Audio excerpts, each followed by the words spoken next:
ఇంకో మాట నేను చెబుతున్నా, అధ్యాపకులు యాజమాన్యాన్ని దృష్టిలో పెట్టుకుని ఈ మాట చెబుతున్నాం. ఇంజనీరింగ్ కాలేజీల్లో ర్యాగింగ్ సమస్య కూడా ఉంటుంది. ఇక్కడ లేకపోతే చాలా ఆనందం, అంతకంటే కానీ ఉంటుంది. ఎందుకు ఉంటుందో ఆలోచించండి. పెద్దల కోసం చెబుతున్నాయి మాట, పిల్లల కోసం కాదు. అధ్యాపకులు పెద్దల కోసం ఎందుకు ఉంటుందో ఆలోచించండి. దానికి ఏదో పోలీసులు పెడదాం, పనిష్మెంట్ ఇద్దాం, ఏదో చేద్దాం, కంట్రోల్ చేద్దాం. ఎందుకు కంట్రోల్ చేయడం, అసలు ఎందుకు ఉంటుంది? ఒక మనిషిని సిగరెట్ పెట్టి కాల్చాలని కానీ, తను చెప్పినట్టు వినేలా చెయ్యాలని కానీ, ఏదో ర్యాగింగ్ పేరు మీద ఏడిపించాలని కానీ ఇంకో మనిషికి ఎందుకు అనిపిస్తుంది? ఈ శాడిజం ఎందుకు వస్తుంది? తాను ఒత్తిడికి లోనైనప్పుడే మనిషి శాడిజానికి ప్రయత్నం చేస్తాడు ఖచ్చితంగా. తాను విపరీతమైన ఒత్తిడికి లోనైనప్పుడు ఆ స్ట్రెస్ నుంచి బయటపడడానికి ఇంకోటి ఒత్తిడికి గురి చేస్తాడు ఖచ్చితంగా. ఆఫీసులో ఒక ఉద్యోగి బాగా పనిచేయలేదని యజమాని తిట్టాడు అనుకోండి, యజమాని నీ ఆఫీసు ఆ ఉద్యోగం ఏం అనలేడు కదా, ఇంటికి వెళ్తాడు ఆ కోపంతో. వాళ్ళ ఆవిడ ఉద్యోగం చేయట్లే, పాపం ఇంట్లో ఉంటుంది ఆవిడ. భర్త ఎప్పుడైనా వస్తే కాస్త జాగ్రత్తగా అన్ని చూసుకుంటామని పిల్లల్ని పెట్టుకుంటుంది. పూర్వకాలం ఆడవాళ్ళు అలాగే ఉండేవారు. కానీ ఈ ఉద్యోగం ఏం చేస్తాడు? ఆఫీసర్ తిట్టాడు కదా యజమాని, ఈ కోపాన్ని ఇంటికి వెళ్ళిన తర్వాత భార్య కాఫీ ఇస్తే కాఫీ మీద చూపిస్తాడు, ఏదో కాఫీ నువ్వు ఎప్పుడు ఇలా కలుపుతూ ఉంటాడు. ఆవిడకి ఆశ్చర్యంగా ఉంటుంది, రోజు తాగేవాడు వీడికి ఏమైంది? ఎందుకని? యజమాని మీద ఉండే కోపాన్ని భార్య మీద చూపించాడు. అందుకని భార్యకి అర్థం కాదు, చెప్పడు. అలా ఉంది కాబట్టి అన్నా, ఊరికే అంటావా, సరిగ్గా కలపాలి, 10 గడపటి కాపురం చేస్తున్నావు అంటాడు. ఇన్నంటాడు ఇంక కాఫీ గురించి. ఆవిడికి మంటెత్తిపోయింది. ఆ సమయంలో వస్తాడు 1వ తరగతి పిల్లాడు, అమ్మే పుస్తకం చెరిగిపోయింది అంటాడు. వాడిని ఒక టకామలు కొడుతుంది. మామూలుగా అయితే పిల్లాడిని కొట్టదండి తల్లి, ఇప్పుడు ఎందుకు కొట్టింది? భర్త మీద కోపం పిల్లాడి మీద చూపించి. ఆశ్చర్యం కదా. యజమాని కోపపడితే యజమాని తన మీద చూపించిన కోపాన్ని ఉద్యోగి భార్య మీద చూపించాడు. భార్య ఆ కోపాన్ని పిల్లాడి మీద చూపించింది. పిల్లాడు ఏం చేస్తాడు? నన్ను కొడతారని చెప్పి దారిలో ఉన్న అద్దాన్ని తాంతాడు. అద్దం ఎగిరిపోయింది. కోపం ఎన్ని చోట్లకి బదిలీ అయిందండి? యజమాని నుంచి ఉద్యోగికి, ఉద్యోగి నుంచి భార్యకి, భార్య నుంచి కొడుక్కి, కొడుకు నుంచి అద్దానికి, అద్దాన్ని నుంచి బదిలీ కాల. ఎందుకంటే అద్దం జడ పదార్థం, ఏం చేయలే కోరుకుంటే దాన్ని ఒప్పుకుంటే ఇంకో దాన్ని దండి. సరిగ్గా ఇదే జరుగుతోంది. మనం స్ట్రెస్ గురైనప్పుడే ఇంకోళ్ళని స్ట్రెస్ గురి చేస్తాం. మనం ఒత్తిడికి లోనైతేనే ఇంకోళ్ళకి ఒత్తిడికి లోనయ్యేలా చేస్తాం. మనం ప్రేమకి ఆదరానికి మనం పాత్రులం కాగలిగితే ఇంకోళ్ళను కూడా మనం ఆదరణతో ప్రేమగానే చూస్తాం. అనుమానమేలా. ప్రేమ అందుకున్నవాడే ప్రేమించగలడు ఖచ్చితంగా. తల్లిదండ్రుల ప్రేమకు నోచుకోని వాళ్ళు రేపు భార్యని భర్తని కూడా ప్రేమించలేరు. చాలా ఇబ్బంది. ఇవాళ సమాజంలో మిమ్మల్ని ఇబ్బంది పెడుతున్నది మేమే. సింగిల్ పేరెంట్స్ ఎక్కువైపోయారు చాలా చోట్ల.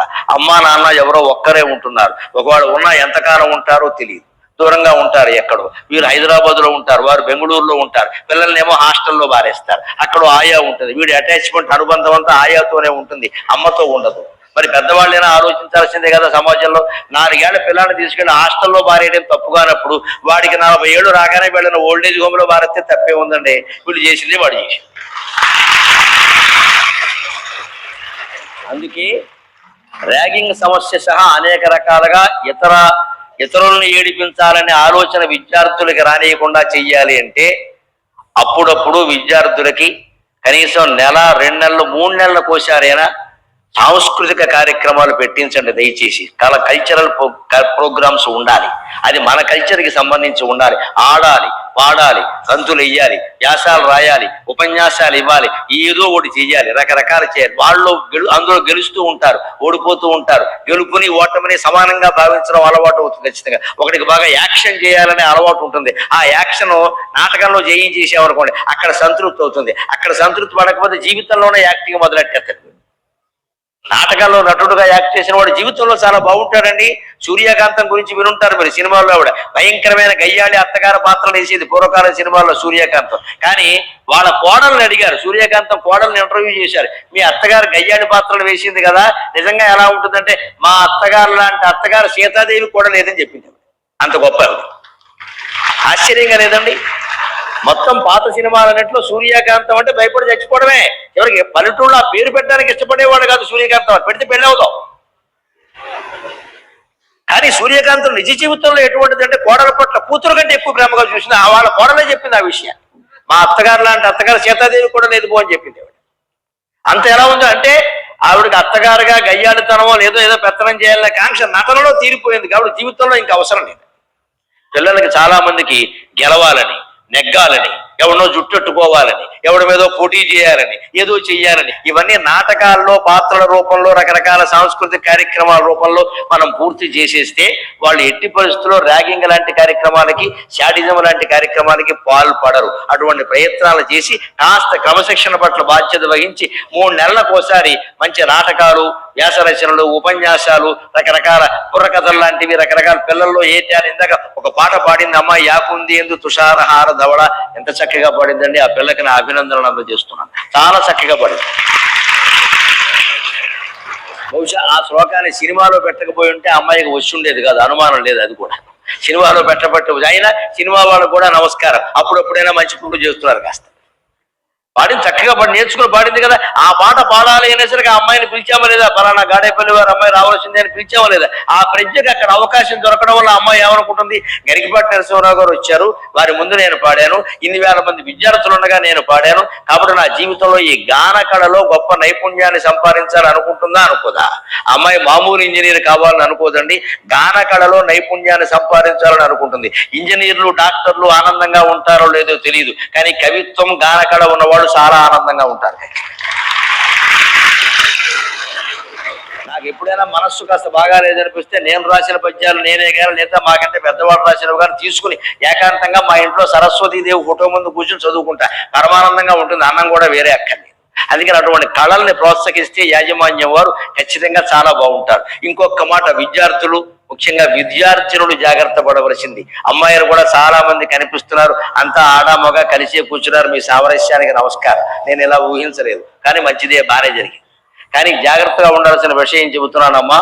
కలిసి తిరుగుతున్నప్పుడు, కలిసి నడుస్తున్నప్పుడు, కలిసి చదువుతున్నప్పుడు అమ్మాయిలకు ఎక్కువ ప్రమాదాలు ఉంటాయి అబ్బాయిల కంటే. ఎంతైనా మొగాడు మొగాడే, ఒక మొగాడిగా చెబుతున్నా.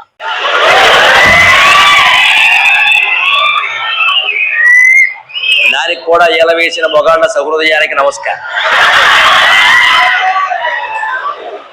ఒక్క మాట నేను మొగాడిగా చెబుతున్నానమ్మా, అనుమానం వెళ్ళా. మొగాడు అవసరం చూస్తాడు, ఆడది అనురాగం చూస్తుంది. చాలా తేడా. మొగాడు అవసరం చూస్తాడు, ఆడది అనురాగాన్ని చూస్తుంది. ఇవాళ ఆడవాళ్ళు కూడా మొగాళ్ళతో పోటీ పట్టడం మారి, అవసరాలు చూడడం మారి. ఇదివరకైతే ఖచ్చితంగా తేడా కనపడేదండి. ఆడది ఎప్పుడు అనురాగాన్నే చూసేది, మొగాడు ఎప్పుడు అవసరాన్ని చూసేవాడు. మా చిన్నతనంలో మేము చూసాం, పెద్దవాళ్ళ దగ్గర చూసాం. అయ్యో భర్త ఏమైపోతాడో, భర్త ఏమైపోతా 4:30కి టీ తాగడం అలవాటు మా ఆయనకి. పాపం ఎవరిస్తున్నారో ఏంటో. పుట్టింటికి వెళ్ళిన ఒక ఆవిడ 60 ఏళ్ళ ఆవిడ మాట్లాడిన మాట ఇది మా చిన్నతనంలో. నాకు ఇప్పుడు గుర్తుంది ఆ మాట. ఎప్పుడు 10 ఏళ్ళప్పుడు చూసి 60 ఏళ్ళ ఆవిడ పుట్టింటికి వచ్చింది అమలాపురంలో. ఆ ఇంటికి మేము కూడా ఉన్నాం. ఆవిడ అంటోంది, ఆయన అక్కడ ఉన్నట్టు ఈవిడ ఇక్కడికి వచ్చింది. 4:30కి టీ తాగడం అలవాటు, మాస్టర్ టీచర్ అయ్యే టీ తాగుతాడు కదా, మరి పిచ్చి బ్రాహ్మడు ఎక్కడ ఉన్నాడో, నేను ఎక్కడ ఉన్నాను పుట్టింట్లో, ఆయనకి ఎవరన్నా టీ ఇచ్చారు లేదు అంటే నేను అనుకున్నా, అమ్మ నీ ఆశీర్వచనం వల్ల నీలాంటి భార్య నాకు దొరికితే చాలా అనుకున్నాను. నాకు నిజంగా అటువంటి భార్య దొరికింది, నేను అదృష్టవంతుడు. 10 ఏళ్లప్పుడు నా మనసులో వచ్చిన ఆలోచన, నాకు పెళ్లి ఏంటో తెలియదు, పెళ్ళాం ఏంటో తెలియదు, కానీ మనసులో పడిన ఆలోచన, భార్య అంటే ఇది కదా. ఆవిడకి 60 ఏళ్ళు, ఆయన రిటైర్ అయిపోయాడు, ఎక్కడో ఉన్నాడు కాకినాడలో, ఈవిడ అమలాపురంలో ఉంది. ఆయనకి టీ తాగే అలవాటు. టీచర్ అంటే టీ తాగారు కదా, టీయాం చరతీతి టీచర్ అన్నారు. బాగా టీ తాగావనే టీచరు అంటారు, కాఫీ తాగితే కాఫీచర్ అంటారు. అది ఆవిడ ప్రేమ ఎలా ఉందంటే, వీరైనా ఎలా ఉన్నాడో పాపం, టీ ఇస్తున్నారో లేదో వదిలేసి వచ్చాను, పుట్టింటికి ఏదో పెళ్ళో పేరట్టం అంటే వచ్చాను, ఆయన బాగులేక రాలేదు అంటే. అక్కడ ఉన్న ఆయన గురించి ఇప్పుడు ఆలోచించాలండి. 60 ఏళ్ళయి వాళ్ళకి పెళ్ళయి 40 ఏళ్ళైనా వాళ్ళ అనుబంధం అంత బాగుందమ్మా. మీ అందరి అనుబంధాలు రేపు జీవితాంతం అంత బాగుండాలి. భగవంతుడి దేవల్ల అంత హాయిగా ఉండాలి. ఎక్కడ ఉన్నా సరే మనిషికి తన మనిషి గుర్తు రాకపోతే అది దాంపత్యవాది, అది పెళ్ళంటారో దాని జీవితం అంటారా? నీ స్నేహితుడు నీకు గుర్తురాడు, నీ భార్య నీకు గుర్తురాదు, నీ భర్త నీకు గుర్తురాడు, నీ తల్లిదండ్రులు నీకు గుర్తురాడు. ఎవరు గుర్తొస్తారు ఇక్కడ? డబ్బులేనా ఎంతసేపు? డబ్బులతో అనుబంధాలు ఉంటాయా? అందుకని మనం ప్రధానంగా అలవాటు చేసుకోవలసింది, ఇవి బాగుండాలి అంటే అమ్మాయిలు ఈ చదువుకునే వయస్సులో చాలా జాగ్రత్తగా ఉండాలి. మీకోసం జగన్నాథ పండితురాయలు చెప్పిన ఒక్క మాట చెప్పి నేను 5 నిమిషాల్లో సెలవు తీసుకుంటాను. జగన్నాథ పండితురాయలు అమలాపురం దగ్గర మొంగన్న అగ్రహారంలో ఒక పండితుడు ఉండేవాడు. ఆయన చాలా పేద కుటుంబంలో పుట్టాడు. మేము ఇంకా 9 మంది. మాకేమో ఆస్తులు, మాది పేద కుటుంబం కాదు. మాకు 18 ఎకరాల పొలం ఉంది. హాయిగా మా నాన్నగారు మమ్మల్ని జమీందారులో పెంచారు. ఇబ్బంది ఏం లేదు, మాకు పేదలకని తెలియదు. కానీ పాపం ఆయన ఎలాంటి వాడు అంటే 14 మంది పిల్లలు, అందులో ఏదో 7వ వాడో 8వ వాడో. ఆ ఇంట్లో పరిస్థితి ఏంటంటే, ఒంటి మీదో బట్ట, దండం మీదో బట్ట, అందరికీ అంతే. రెండే బట్టలు మనిషికి, తల్లి సీతం రెండే చీరలు, ఒకటి కట్టుకోవాలి, ఒకటి తడిపి ఆరేయాలి. అది ఆరితే గాని ఇది తీయడానికి లేదు, ఇది తీయాలంటే అది ఆరాల్సింది. అంత గర్భదరిద్రం ఉన్న కుటుంబంలో పుట్టాడు. ఆయన చూశాడు దారిద్ర్యాన్ని. ఆయన ఏం నేర్చుకోవాలంటే దరిద్రపు లక్షణాలు నేర్చుకోవాలి. ఈ కుటుంబాన్ని మొత్తం ఈ దారిద్ర్యం నుంచి బయటపడేయకపోతే నేను ఎందుకు, నా పౌరుషం ఎందుకు, నా పాండిత్యం ఎందుకు అని 15-16 ఏళ్ల వయస్సులోనే వేదం శాస్త్రం నేర్చుకుంటున్నాయన. వేద శాస్త్రాలతో నడవదు, కవిత్వం నేర్చుకోవాలి, మంచి పద్యాలు చెప్పాలి అని కవిత్వం పట్టుకున్నాడు ఆయన. అక్కడి నుంచి దేశం అంతా తిరిగాడు, తల్లిదండ్రులకు చెప్పకుండా ఇంట్లో చెడిపోయాడు. ఎందుకో తెలుసా? ఢిల్లీని షాజహాన్ పరిపాలిస్తున్నాడు. షాజహాన్ అక్కడికి వెళ్ళాలి, పర్షియన్ భాష నేర్చుకోవాలి, ఆయన దగ్గర ఉండాలి, ఆయన ఆస్థాన కవి కావాలి. అక్కడి నుంచి మా అమ్మా నాన్నకి డబ్బు పంపించాలి, మా కుటుంబం అంతా బాగుండాలి, నా వలన అన్నదమ్ములంతా బాగుండాలి అని 14 మందిలో మధ్యవాడైన జగన్నాథ పండిత ఆయన నిర్ణయించుకుని అక్కడి నుంచి కవిత్వం నేర్చుకుని ఎక్కడికి వెళ్ళినా చాలా అందమైన పద్యాలన్నీ చెప్పి అందరినీ ఆకట్టుకుని రకరకాల రాజుల ద్వారా, జమీందారుల ద్వారా సన్మానం పొంది చివరికి ఢిల్లీ వెళ్ళాడు. ఢిల్లీలో ఆయనకి షాజహాన్ ఆస్థాన పదవి ఎవరిస్తారండి? ఎక్కడి నుంచి చూస్తారు? సరదానా అది? అంత తేలిక? ప్రధానమంత్రి అపాయింట్మెంట్ దొరకడం అంటే తేలికైన విషయం అది. మహారాజు ఎలా దొరుకుతాడు? కానీ ప్రతిభ ఉన్నవాడికి తిరుగులేదు. అక్కడ సత్రం ఉంది, కూర్చున్నాడు. అక్కడ 2 ముస్లింలు ఉన్నారు ఆ పక్క గది. వాళ్ళు ఏదో దెబ్బలాడుకుంటారు. వాళ్ళు పర్షియన్ భాషలో వాళ్ళు ఏదో ఇష్టం వచ్చినట్టు తిట్టుకుంటారు. వాళ్ళ భాష ఏదో ఉందిగా, ఉర్దూ పర్షియన్, అందులో తిట్టుకుంటారు. ఈయన అదంతా గమనించాడు జాగ్రత్తగా. వాడు ఏదో తిట్టుకుంటారు వదలట్లా. రాత్రి గంట సేపు తిట్టుకున్నారు. ఆయన అలా గమనించాడు. ఈయన రాజుగారి దగ్గరికి వెళ్ళగానే ఆ తగాదా రాజుగారి దగ్గరికి, రాజుగారు ముస్లిం, వాళ్ళు ముస్లింలు కదా, తగాదా ఏదో వస్తే రాజుగారి దగ్గరికి. రాజుగారు వెంటనే ఏం కబురు చేశాడు? మీరు ఏదో కొట్టుకున్నారు అంటున్నారు, కానీ దీనికి సాక్షి ఎవరు అన్నారు. వెంటనే వాళ్ళు అన్నారు, మాకు సాక్ష్యాలు మాకేం తెలియదండి, ఎవరో పెట్టుకున్న బ్రాహ్మణ ఒక ఆయన వచ్చున్నాడని మా పక్కనే చెప్పారు. వెంటనే ఈయన లాక్కెళ్ళి రాస్తారానికి, నువ్వే బ్రాహ్మణుడు కదా, పెరగబెట్టుకున్నావు, నువ్వు రావయ్యా అంటే ఈయన కొంచెం భయం వేసింది. రాజుగారు రమ్మంటారంటే ఏం చేస్తారు? అనుగ్రహం వస్తే వేరు, ఆగ్రహం వస్తే వేరు, ఉరి తీసేస్తారు లేదా అక్కడ అని భయపడుతూనే వెళ్ళాడు. కానీ అక్కడ అన్నాడు ఆయన, ఏమయ్యా నువ్వు వీళ్ళ తగాదాన్ని చూసావంటే నాకు సంస్కృతం తప్ప మరేమి రాదండి అంటే. షాజహాన్కి సంస్కృతం వచ్చినండి. సంస్కృతం అంటే ఆయనకి చాలా గౌరవం. ఆస్థాన పండితులతో మాట్లాడించి ఆయన చెప్పాడు, వీళ్ళందరూ తగాదా పడ్డారు కదా, ఎవరిది ధర్మమో నువ్వు చెప్పగలవా అంటే ఆయన అన్నాడు, ధర్మాలు నాకు తెలియవు, కానీ ఆ భాష కూడా నాకు తెలియదు, కానీ వాళ్ళు ఏం తిట్టుకున్నారో మొత్తం అప్పగిస్తానన్నాడు. అది ఆయన ధారణా చక్రవర్తి. మెమరీ పవర్ అంటే ఏకసంధాగ్రహి. వాళ్ళు ఇష్టం వచ్చిన భాషలో తిట్టుకున్నారు, ఇంకా ఆడకూడని మాటలన్నీ అనుకున్నారు, కానీ అన్ని కంఠస్థం చేసేసాడే. అది ప్రజ్ఞ. ఆ తిట్లన్నీ చెబుతానంటే తిట్లో పొగడుతున్నా కూడా నాకు తెలియవు, కోపంగా మాట్లాడుకోవడం వల్ల తిట్లు అని తెలిసింది, అవి చెప్తాను. అయితే చెప్పబోయా అన్నాడు రాజుగారు ఆశ్చర్యపోయి. వీడిది అన్నాడు, వాడు అది అన్నాడు, ఆ పైన వీడు జుట్టు పీకాడు, వాడు కళ్ళు పీకాడు, వీడు గోచి పీకాడు, వాడు పేచి పెట్టాడు, మొత్తం చెప్పేశాడు. వాడు కూడా ఏమన్నాక ఐషాహే అనేసారు. నిజమే అది. వెంటనే షాజహాన్ ఆశ్చర్యపోయి వాళ్ళు తగాదా తీర్చడంతో పాటుగా పరభాషలో ఏం మాట్లాడుకున్నారో ఒక క్షణంలో గ్రహించగలిగావు, నిన్ను మించిన ఏకసంధాగ్రాహి ఉండడు, నీకు నేను ఆస్థాన పండిత పదవి ఇస్తున్నాను అన్నాడు. అది ప్రతిభ వల్ల ఉద్యోగం పొంది. ఆ ఉద్యోగంతో, ఆ గౌరవంతో ఆయన మొత్తం ఇంటికి ప్రతి నెల డబ్బులు పంపించాడు. అమలాపురంలో, పేరూరులో వాళ్ళు ముంగండ అగ్రహారంలో మహత్తరమైన వైభవంతో బతికారు మిగిలినంతా. కుటుంబంలో ఒక్క వ్యక్తి బాగున్నా చాలు, కుటుంబాన్ని అంతటే ఉద్ధరించవచ్చు. ఇంత గొప్ప వ్యక్తి గురించి మీకు ప్రేరణ కలిగించే మాట చెప్పా. ఇప్పుడు ఆయన చెప్పిన మాట చెబుతా, అమ్మాయిల గురించి ముఖ్యంగా. రామచిలక మీద పద్యం చెప్పాడు. చక్కనైన రూపు సౌశీల్యగరిమంబు మాటకారితనము మంచి వాక్కు ఎన్నియున్ననేమి ఈ రామచిలుకకు, ఎన్నియున్ననేమి ఈ రామచిలుకకు గండు బిల్లి ముందు దండుగయ్యే. అమ్మాయిల్ని రామచిలుకతో పోల్చాడమ్మా. రామచిలుక అని చిలుకని ఎందుకంటారో తెలుసా? చిలుకల్లో కొన్నింటిని రామచిలుక అంటారు, చిలకనే అంటారు రామచిలుకని. పిచ్చుకని రామ పిచ్చుక అనరు, కాకిని రామకాకి అనరు, పావురాన్ని రామపావురం అనరు, చిలుకనే రామచిలుక అంటారు. ఎందుకో తెలుసా? ఒక చిలుకతో జత కడితే జీవితాంతం అదే చిలుక, అదే ఏకపత్ని వ్రతం, అందుకే రామచిలుక. ఖచ్చితంగా చిలుకకు ఆ లక్షణం ఉంది. మనుషులకి మనకు లేకపోతే ఎలాగా? మనుషులకి మనం లేకపోతే ఎలాగా? ఇవాళ మావిడాకులు, రేపు విడాకులు అంటే మనం మనుషులమా? ఇంకా ఇవాళ పెళ్లి చేసాం, మావిడాకులు కట్టాం, రేపు విడాకులు ఇచ్చుకున్నాం. ఏమైనా విస్తరాకులు ఆ విడాకులు అంటే? ఎలా విడిపోతామండి కట్టుకున్న వాళ్ళతో? కష్టం వచ్చినా నష్టం వచ్చినా ఎన్ని రోగాలు వచ్చినా అందమంతా నశించిపోయినా అదే భార్య అదే భర్త వారికి సేవ చేస్తూ జీవితాంతం బతకాల్సిందే. అలాగా రెండో మాట రావడానికి వీల్లేదు. ఇవాళ దేశాన్ని మొత్తం పీడిస్తున్న సమస్య ఇది. పైగా ఇది ముందు ముందు ఏమవుతుందో తెలుసా? ఇవాళ సింగిల్ పేరెంట్స్ అంటున్నారమ్మా, ముందు ముందు నో పేరెంట్స్. ఎవరు తల్లో ఎవరు తండ్రో చెప్పలేని పరిస్థితి వస్తుంది పిల్లలకి. ఎందుకంటే తండ్రి ఖాయం కాదు, తల్లి ఖాయం కాదు. ఈ తల్లి తండ్రి ఎవరంటే నో పేరెంట్స్, అసలు కాలం తీసేయండి, చెప్పలేడు అతను నిజంగా. అప్పటికిద్దరు తల్లులు మారారు, ముగ్గురు తండ్రులు మారారు. ఏం చేస్తాడు వాడి కర్మ? ప్లస్ వాడు అలాగే తయారవుతాడు. విదేశాల్లో ఇదే సంస్కృతి, విదేశాల్లో ఇదే సంస్కృతి. అక్కడ ఎంతమంది భార్యలు మారుతారో ఎంతమంది భర్తలు మారుతారో తెలియదు. కానీ మన దగ్గర రామచిలుక అన్న పదం ఎంత ప్రచారంలో ఉంది, ఎందుకు ఉంది అంటే రాముళ్లాగే చిలక కూడా ఒక వ్రతం. అదే చిలక, అదే మగ చిలక, అదే ఆడచిలక జత కట్టిందంటే జీవితాంతం అంతే, చచ్చిపోయినా అంతే. దాని స్మృతిలో అలా ఉండిపోతుంది. మళ్ళీ ఇంకోటి ముట్టుకొని ఇచ్చే సమస్యలే. అటువంటి రామచిలక కూడా ఎంత జాగ్రత్త చెప్పాడంటే, చక్కనైన రూపు చిలక చాలా అందంగా ఉంటుంది. సౌశీల్యకరము, ఇదే సౌశీల్యం అంటే. ఒక్కరితోనే శారీరక సంబంధం ఉండడమే సౌశీల్యం అంటారు. ఖచ్చితంగా పురుషుడికైనా స్త్రీకైనా జీవితాంతం ఒక్కరితోనే శారీరక సంబంధం ఉంటే అది బ్రహ్మచర్యంతో సమానం. శాస్త్రాల్లో చెప్పారు. అసలు పెళ్లి చేసుకోకుండా బ్రహ్మచారి ఎంతటి శక్తిని ఆర్జిస్తాడో, ఒక్క స్త్రీతో మాత్రమే, ఒక్క పురుషునితో మాత్రమే సంబంధం కలిగిన స్త్రీ పురుషులు అంత శక్తిని ఆర్జిస్తాడు. బ్రహ్మచారికి అంత శక్తి ఉంటుంది. ఇంకో మాట చెబుతున్నా, కాలేజీ పరిశోధనలు జరుగుతున్నాయి కాబట్టి బ్రహ్మచర్యం ద్వారా శక్తి సంపాదించగలిగిన వాడు ప్రయోగశాలలో చేసే ప్రయోగాలు చాలా సూక్ష్మంగా ఉంటాయి. ఎందుకంటే అతను ప్రత్యుత్పత్తి శక్తి ఉందే, అంతకంటే ఎక్కువ మాట్లాడితే నేను బాగుండదు. ప్రత్యుత్పత్తికి ఉపయోగించేటువంటి పదార్థం ఉందే, దాన్ని నిల్వ చేసి వెన్నుపూస ద్వారా పైకి పంపిస్తాడు. దాన్ని ఊర్ధ్వరేతస్కుడు అంటారు. వాడి మేధాశక్తి అపూర్వంగా పనిచేస్తుంది.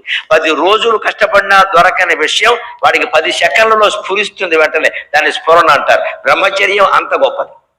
బ్రహ్మచర్యం పాటించి అనాథులకు సేవ చేయగలిగితే, దేశానికి సేవ చేయగలిగితే వాళ్ళని మించినటువంటి మహానుభావులు లేరు.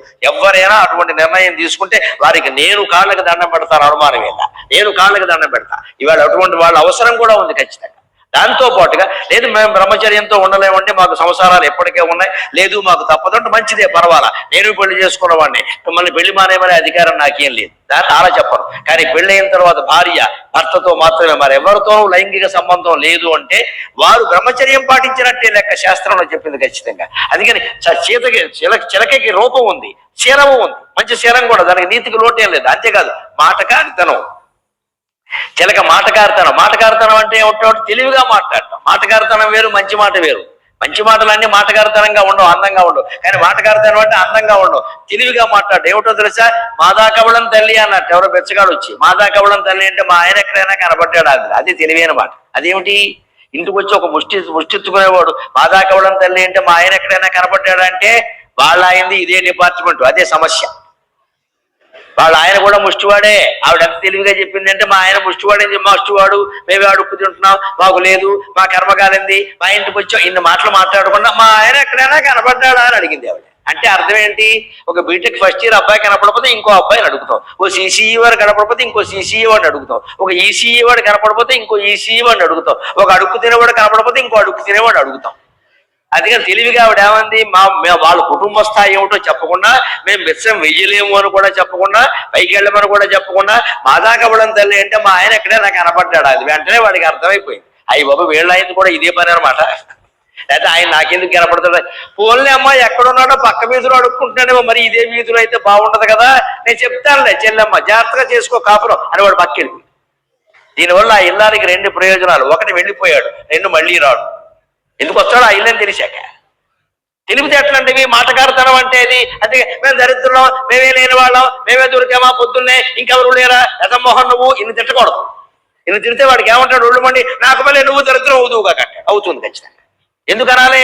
తెలివిగా ఉండాలి. అడుక్కునే వాడికి అంత తెలివి ఉంటే అన్నీ చదువుకున్న వాడికి మనకి ఎంత తెలివి ఉండాలండి ఆలోచించురు కాక. అడుక్కునే వాడికి అంత తెలివి ఉంటే అన్నీ తెలిసిన వాళ్ళకి మనకి ఎంత తెలివి ఉండాలి. కానీ ఆ తెలివి అంతా గోజులో పడిపోతుంది. ఎక్కడో తెలుసా? మాటకారితనం ఉంది చిలక్కి. మనం మాట్లాడిన మాటలన్నీ అప్పగిస్తూ ఉంటుంది. మంచి వాక్కు, సూక్తులు, సుభాషితాలు కూడా చెబుతుంది. కానీ అది వంటింట్లోకి ఎండిందిట, గూట్లోకి ఎండిందిట చిలక. ఆ సమయానికి అక్కడ పిల్లి ఉంది, గండు పిల్లి. దానికి ఏం కావాలి? చిలకని మింగేయాలి, దానికి మాంసం కావాలి. ఆ పిల్లికి చిలక అందంగా ఉంది, శీలంతో ఉంది, మాటకారితనంతో ఉంది, మంచితనంతో ఉంది, అనవసరం అమ్మా. దాని ఆహారం దానికి కావాలి. వెంటనే ఒక మెడ పట్టుకొని కొరికేసింది. చిలక చచ్చిపోయింది లేదా? జగన్నాథ పండితురాయలు చెబుతున్నాడు, అమ్మాయిలను దృష్టిలో పెట్టుకుని మగాడు ఎంతవరకు అవసరం కోసం చూస్తాడు, అమ్మాయిలు జాగ్రత్తగా ఉండాలి ఖచ్చితంగా. దండు బిల్లి ముందు దండుగైపోతాయి ఇవన్నీ కూడా. తెలివితేటలు ఉండాలి, ఎదిరించే శక్తి ఉండాలి. అందుకని బీటెక్ అమ్మాయిలను, బీ ఫార్మసీ అమ్మాయిలను దృష్టిలో పెట్టుకుని చెబుతున్నా, మీరు చదువుతో పాటుగా కరాటే కూడా నేర్చుకోండి, ఎందుకైనా మంచిది.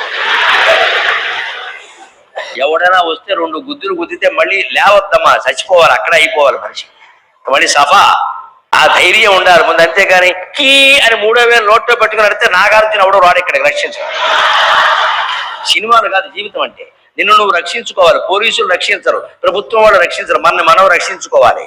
ఆడ మగ సమానం అని చెబుతున్నారు కదా, అందరికీ అన్ని సమానం. మరి ఓపికలో ఎందుకు సమానం కాదండి? ధైర్యం ఎందుకు సమానం కాదండి? 2 తనులు దనడంలో ఎందుకు సమానం కాదండి? మనం అందులో కూడా సమానం కావాలి. జోరుకు వస్తే ఊరుకోరు అబ్బాయి అన్నట్టుగానే ఉండాలి వ్యవహారం. అలా ఉంటేనే మనం కాపాడుకోగలం. అందుకే జగన్నాథరాయలు పద్యంలో చెప్పాడు, చిలక చాలా గొప్పదే, అందంగా ఉంది, క్షీరం ఉంది, మాటగారితనం ఏముంటే ఉపయోగం అంటే పిల్లి చేతిలో చచ్చిపోయింది కదా. ధైర్యం లేకపోవడం వల్ల, పిల్లిని ఎదిరించే శక్తి లేకపోవడం వల్ల, దాన్ని కనీసం రెక్కేద్దాం, గోడతో పీకేద్దాం అని కూడా ఆలోచించలేదే, అమాయకంగా బలైపోయింది.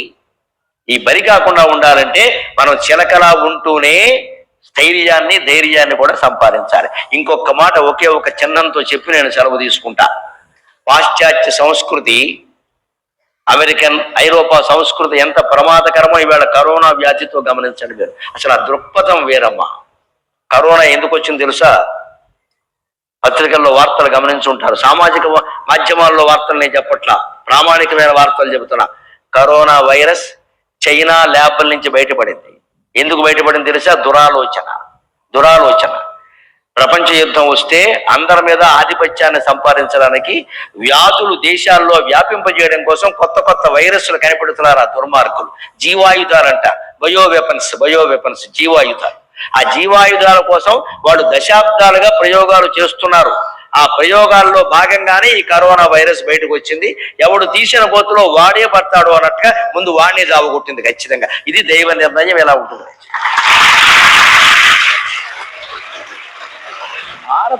భారతదేశంలో పొరపాటును కూడా ఇలాంటి భయంకర ప్రయోగాలు మనం చేయం. మనుషులను చంపే ఆయుధాన్ని మనం కనిపెట్టమండి.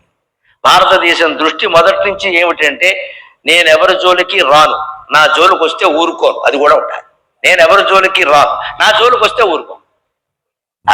అగ్నిక్షేపణ కనిపెట్టిన మహానుభావుడు అబ్దుల్ కలాం చెప్పినటువంటి మాటది. మీరు ఇంత శాంతమూర్తి కదా, అహింసామూర్తి కదా, గాంధీ గారి శిష్యులు కదా, ఆజన్మ బ్రహ్మచారి అండి అబ్దుల్ కలాం అంటే. ఆజన్మ బ్రహ్మచారి, పెళ్లి చేసుకోకుండా పరిశోధనలకు అంకితం అయ్యాడు. మీరు అగ్నిక్షిపణిని ఎందుకు కనిపెట్టారు? క్షిపణి ఆయుధం కదా అంటే, మనం ఆయుధం ప్రయోగించం మిత్రమా, కానీ ఎదుటివాడు ప్రయోగిస్తే తట్టుకోవాలా వద్దా అన్నాడు ఆయన. ప్రపంచాన్ని అంతటి మనం అదుపులో పెడతామండి, సత్యం అది. మనం యుద్ధం చేయొద్దు, కానీ యుద్ధం అంటూ వస్తే మొదటి బాణం మనమే వెయ్యాలమ్మా. మొదటి బాణం మనమే వెయ్యాలి. శత్రువుకు బాణం వేసే అవకాశం ఇచ్చామనుకోండి, మరి ప్రాణాలు పోతే ఇంక బాణమే వేస్తావు నువ్వు, నీ మీద వేస్తారు పురదండ. ఇక్కడ పోయాడో అంటారు. యుద్ధం మనం చేయొద్దు, యుద్ధానికి మనం కాలు దువ్వద్దు, కానీ యుద్ధం అంటూ వస్తే మొదటి బాంబు మనమే వెయ్యాలి, మొదటి బాణం మనమే వెయ్యాలి. శత్రువుకి అవకాశం ఇచ్చామంటే మనకి అవకాశం ఉండదు, ఇక పోతాం. అది భారతీయ ధర్మం. ఇప్పుడు భారతీయ యుద్ధం అంతే, రామాయణ యుద్ధం అంతే, అలాగే జరిగాయి యుద్ధాలు. అందుకే ధర్మం గెలిచింది. అందుకని పాశ్చాత్య సంస్కృతిలో బుద్ధులు ఎలా ఉంటాయంటే, కరోనా వైరస్ ఉదాహరణ మీకు. వాళ్ళు ల్యాబ్లో అడ్డగోలు ప్రయోగాలు చేశారు, గబ్బిలాల మీద చేశారు, వాటి మీద చేశారు, వీటి మీద చేశారు. ఒక ప్రయోగశాలలో ఉన్నవాడిని గబ్బిలమే మొత్తం పొడిచింది. వాడి గబ్బిలో రక్తం, మూత్రం వాడు ఒంటి మీద కనపడ్డాయి. గబ్బిలాల నుంచే సార్స్ వైరస్ వ్యాపించింది. కరోనా వైరస్ వేరే రకంగా వ్యాపిస్తోంది. జీవాయుధాలు కనిపెట్టి ప్రపంచంతో ఏ దేశంతో యుద్ధం వచ్చినా సరే ఆ దేశంలో నీళ్లలో కలిపేసి, గాలిలో కలిపేసి మొత్తం లక్షల మందిని లేపేయడం కోసం దుర్మార్గ ప్రయోగాలు ఇతర దేశాల్లో జరుగుతున్నాయి. ఈ దేశం ఋషుల దేశం, ఎప్పుడూ అటువంటి ప్రయోగాలు జరగవు. ఖచ్చితంగా శాంతిని కోరుకునే దేశం. మనం బాగుంటాం, 10 మంది బాగుండాలని కోరుకుంటాం. సర్వే జనా సుఖినో భవంతు, సర్వే సంతు నిరామయాక, మా కశ్చిత్ దుఃఖ భాగ్ భవేత్. ఇది ఒక హిందూ సంప్రదాయంలో మాత్రమే వినబడే శ్లోకం. మేము బాగుండాలి, అందరూ బాగుండాలి. అంతేగాని మన దగ్గర ఎప్పుడు ఇటువంటి ప్రయోగాలు జరగవు. అందుకే మన సంస్కృతి ఏమిటో తెలుసా? మనం రోజు పూజ చేసేటప్పుడు గమనించండి, మీరు పెద్దవాళ్ళు పూజ చేస్తూ ఉంటే ముందు ఆచమనం చేయండి అంటారు. కేశవాయ స్వాగ, నారాయణాయ స్వాగ, మాధవాయ స్వాగ అని 3 ఉద్ధరణ నీళ్లు తాగి తర్వాత గోవింద విష్ణు మరుసూదన త్రివిక్రమావా మనాశ్రేతర అని నామాలు చదువుతారు. ఆచమనం చేయకుండా పూజ చెయ్యరు. ఎందుకో తెలుసా? మామూలు ప్రక్రియ. ఎందుకంటే పూజ చేయాలంటే మంత్రాలు చదవాలి. మంత్రాలు పురోహితులు చదివినా మనం కొన్ని చదవాలిగా. బాబు మీరు చదవండి, మీరు చదవండి అంట. సరిగ్గా పలకాలుగా. గొంతు సరిగ్గా పలకాలంటే గొంతులో నీళ్లు పడాలి. నేను ఎందుకు సీసా పట్టుకున్నాను పక్కన ఇక్కడ? గొంతులో నీళ్లు అప్పుడప్పుడు పడకపోతే గొంతు సరిగ్గా పలకదు. అంటే ఆచమనం చేసి కొంచెం నీళ్లు లోపలికి పంపిస్తే ఉచ్చారణ స్పష్టంగా ఉంటుంది. కేశవ ఎనమక అంటాడు వాడు. ఏమన్నాడో తెలియదు గీచుకొంతు. ఇంకా బీజాక్షరాలు పనిచేయవు, మంత్రాలు పనిచేయవు. బీజాక్షరాలతో సహా మంత్రాలు ఉపాసన చేయగలిగితే అనేక రకాల సిద్ధిస్తాయి. అవన్నీ ప్రసంగించే వేదిక కాదు ఇది, కానీ అది నిజం. మంత్రాలకు ఆ శక్తి ఉంది. అందుకే ఆచమనం చేసేప్పుడు ఇలా చేస్తారు కదా. అదే మన సంస్కృతి. సరిగ్గా ఆచమనం ఎలా ఉందో చూడండి. ఇలా చేస్తారు. 2.5 వేళ్ళు మూసాం, 2.5 వేళ్ళు తెరిచాం. ఇగో ఈ వేలు మూసాం, ఇది కూడా సగం మూసాం. ఈ 2.5 తెరిచాం. ఇది తెరిచామంటే తెరిచాం, మూసామంటే మూసాం. 2.5 ఇది తెరిచిన వాటిలోకి వస్తుంది, మూసిన వాటిలోకి వస్తుంది. సరిగ్గా 2.5 మూసాం, 2.5 తెరిచాం. పాశ్చాత్య సంస్కృతి ఓపెన్ కల్చర్, బహిరంగ సంస్కృతి. అన్ని బయటకు చెప్పేస్తారు వాళ్ళు. ఇద్దరు భార్యాభర్తలు ఉన్నారనుకోండి, ఏదైనా గేమ్లో నెగ్గారనుకోండి, వాళ్ళ గురించి ఇంటర్వ్యూ చేస్తే హూ ఈజ్ హీ అంటే he is my 4th husband అని చెప్పేస్తున్నాడు. 4వ మొగుట్ట. ఇప్పుడు 3 అయ్యారు, వీడు 4వ. వీడు ఎప్పుడు పోతాడో తెలియదు. పైగా వాడు కూడా ఏమంటాడంటే okay okay he is my 6th wife అంటాడు. సిగ్గు లేకపోతే సరే. ఆవిడ 4వ భర్త అని చెప్పింది, వీడు 6వ పెళ్ళామని చెప్పాడు. వీళ్ళు ఎంతమందిని మారుస్తారో తెలియదు మనకి. ఆ మాట చెప్పుకుందుకు సిగ్గుపడరండి. కానీ మన దగ్గర ఈ మధ్య నా సిగ్గు లేని పరిస్థితి వచ్చేసింది. కానీ ఇదివరకు విడాకులు తీసుకున్నామని కానీ విడిపోయామని కానీ చెప్పడానికి చాలా ఇబ్బంది పడేవారు. మగాళ్ళు ఆడాళ్ళు కూడా కారణాలు చెప్పవలసి వచ్చేది. అంటే పాశ్చాత్యుల సంస్కృతి అరచేయి తెలిసినట్టుగా ఉంటుంది. మొత్తం ఓపెనే. అమెరికా, ఐరోపా దేశాల్లో అంతా తెలిసినట్టుగా ఉంటుంది. చైనాలో కానీ రష్యాలో కానీ ఇంకా కమ్యూనిజం కొన్ని దేశాల్లో ఇంకా మిగిలి ఉంది. చాలా చోట్ల పోయింది. కానీ ఎక్కడ ఏం జరుగుతుందో ఎక్కడికి బయటికి రాదండి. కమ్యూనిస్ట్ దేశాలదంతా గుప్పిడి మూసినట్టుగా ఉంటుంది సంస్కృతి. ఏం జరుగుతుందో తెలియదు. అంతా తెరిచి ఉండడము తప్పే. జీవితం మొత్తం మూసేయడము తప్పే.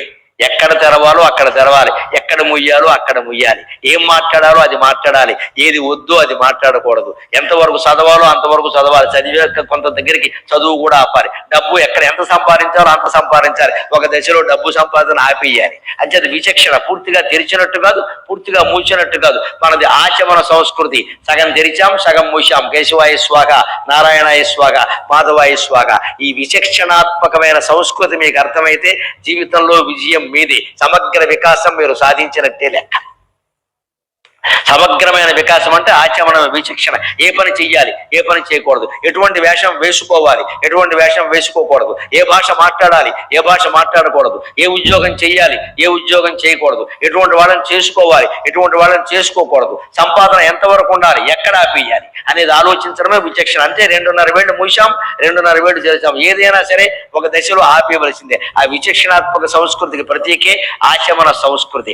మన సరిహద్దులు మనమే నిర్ణయించుకుని ఆచమనం చేసేంత శ్రద్ధగా మన జీవితాన్ని విచక్షణాత్మకంగా నడుపుకోగలిగితే అలా విచక్షణ ప్రధానంగా వికాసాన్ని సాధించే శక్తి నా ఈ ప్రసంగం మీకు ఏమాత్రం కలిగించగలిగినా నేను ధన్యుణ్ణి. నాకు ఈ 4 మాటలు నేర్పిన మా అమ్మ ధన్యురాలు. స్వస్తి.